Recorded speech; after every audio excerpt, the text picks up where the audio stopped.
energi? Energi merupakan kemampuan untuk melakukan usaha. Satuan energi yaitu Joule.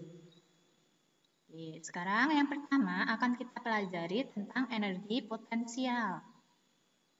Nah, di sini ada gambar buah yang jatuh dari pohonnya ya. Oke, di sini energi potensial adalah energi yang dimiliki oleh benda karena pengaruh kedudukan. Nah, seperti contoh gambar itu. Berarti buah-buah itu dia mempunyai kedudukan.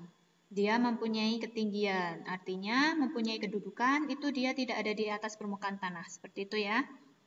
Nah, jadi energi potensial disebut juga dengan energi diam karena benda yang berada dalam keadaan diam dapat memiliki energi potensial. Jadi asalkan benda itu berada di ketinggian atau mempunyai kedudukan, berarti benda itu mempunyai energi potensial. Jadi tidak harus benda itu bergerak kalau harus mempunyai energi potensial. Seperti itu ya. Jadi syarat energi potensial itu dia mempunyai kedudukan. Nah, mari kita perhatikan animasi berikut ini.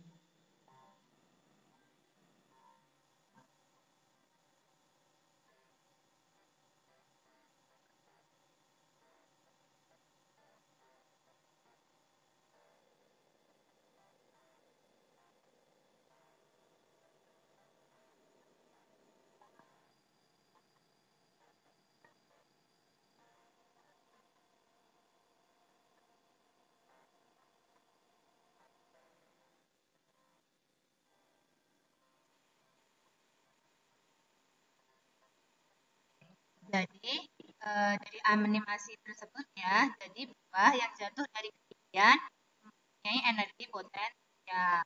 Nah, dari gambar atau dari video itu terlihat. Nah, itu saat bendanya besar, ternyata sakit ya yang dirasakan. Dan tadi, nah ini saat buahnya kecil, tapi dia dari atas, dari ketinggian. Nah, itu ternyata dia juga merasakan sakit. Artinya, benda yang dijatuhkan tadi walaupun besar atau kecil juga merasakan sakit. Berarti di sini ada pengaruh ketinggian dan besar. Nah, seperti itu.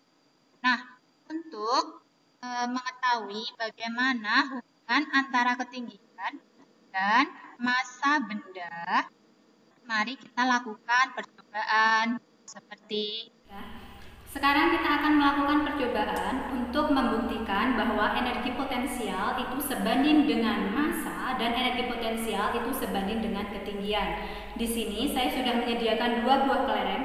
Di sini ada kelereng besar dan di sini ada kelereng yang kecil. Ini artinya dua buah kelereng ini mempunyai massa yang berbeda. Di sini saya menyediakan penggaris. Oke, ini saya sediakan dua buah penggaris. Di sini ini penggarisnya. Terus di sini ada saya sediakan papan dengan permukaan yang melentur sehingga nanti apabila kelereng ini dijatuhkan akan menimbulkan bekas sehingga nanti bisa diukur berapa kedalamannya.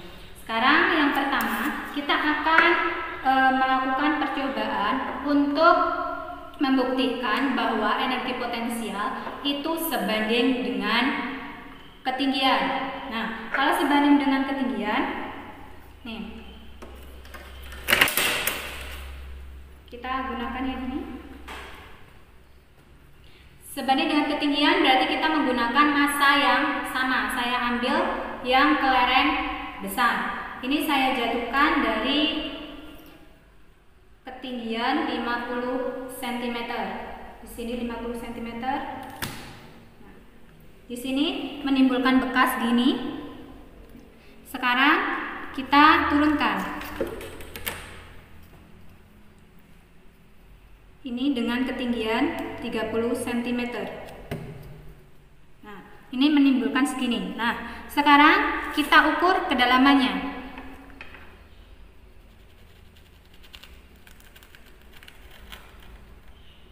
Ini ternyata 1 cm.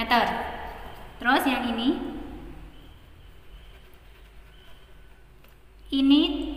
setengah cm.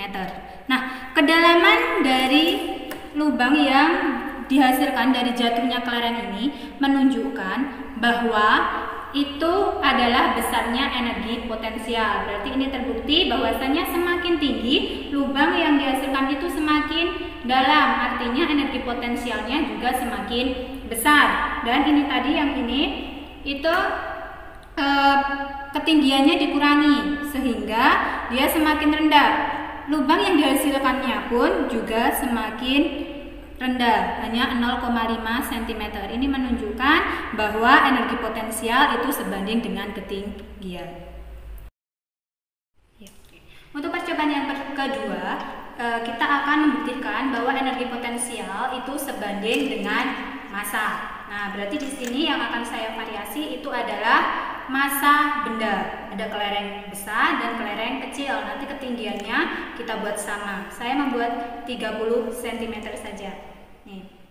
Untuk kelereng dengan massa yang besar. Nih, berarti kita menggunakan kelereng besar, kita jatuhkan dari ketinggian 30 cm. Oke. Di sini menimbulkan bekas gini.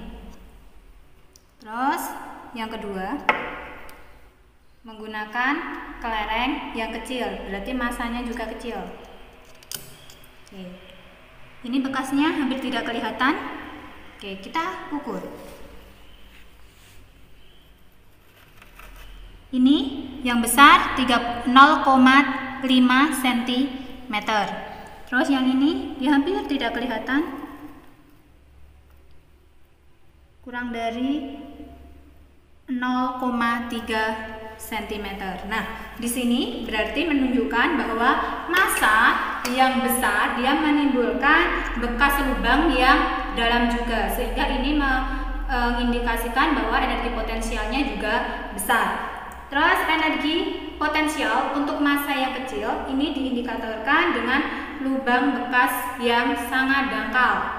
Nah, jadi dari sini dapat disimpulkan bahwa energi potensial itu sebanding dengan massa.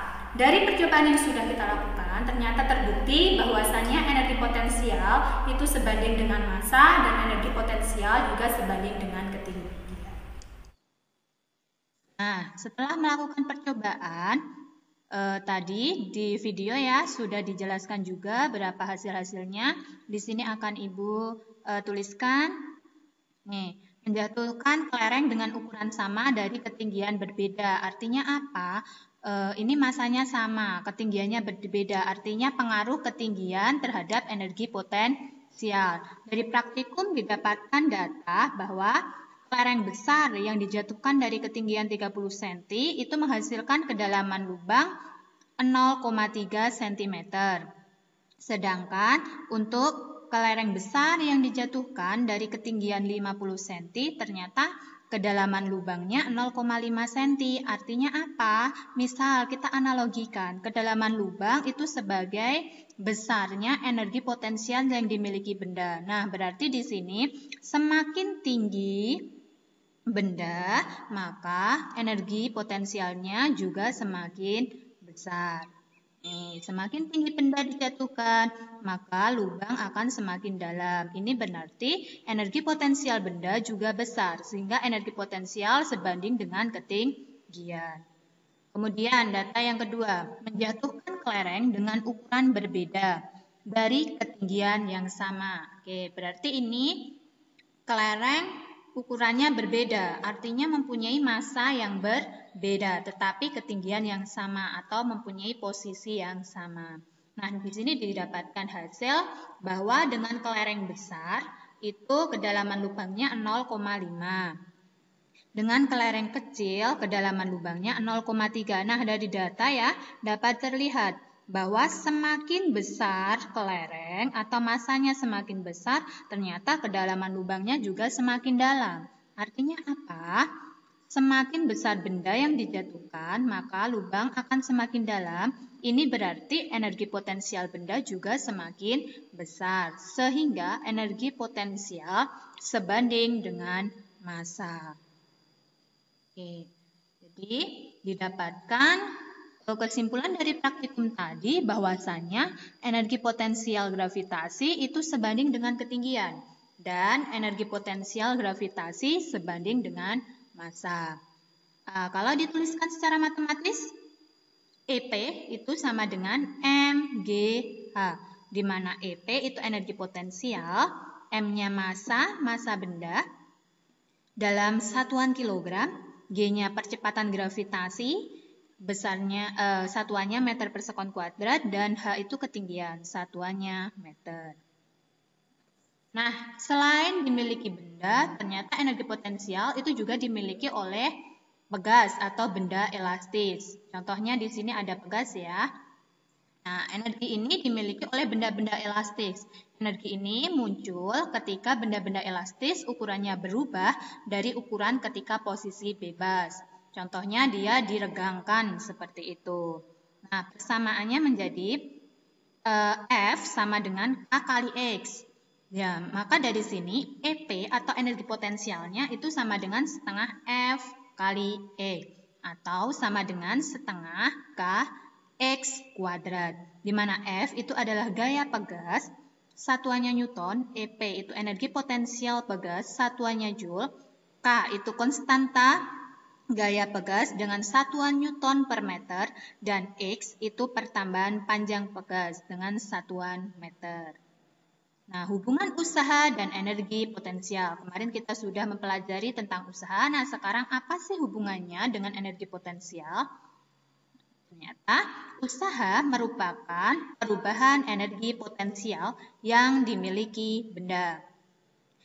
Persamaannya W sama dengan delta EP, sama dengan EP1 dikurangi EP2, sama dengan mGh, dengan mGh1 min H2, di mana EP itu energi potensial, satuannya Joule, M massa benda, satuan kilogram, G percepatan gravitasi, satuan meter per sekon kuadrat, H1 ketinggian awal, satuan meter, dan H2 itu ketinggian akhir, satuannya meter.